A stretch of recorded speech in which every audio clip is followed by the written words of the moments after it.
Ayan, mga pips. 19 kilometer na lang kami to Kelly's Castle. Ayan, kaso meron na namang congestion dito. So, ilang minutes yung addition natin? Wala pa. No.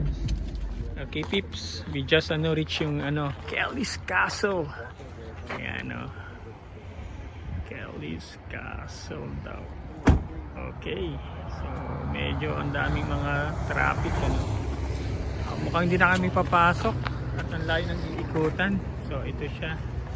Ito yung ito yung castle. Ayan. So, dito kami sa backside kasi nag-park at puno yun doon sa may front side.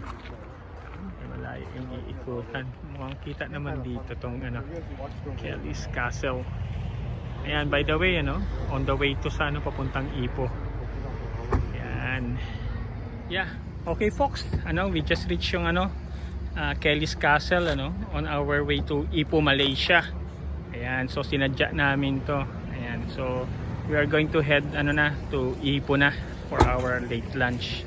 Alright, salamat mga pips. Patuloy niyo lang panoorin tong yung ating road trip. Ito. Ayan, Kelly's Castle.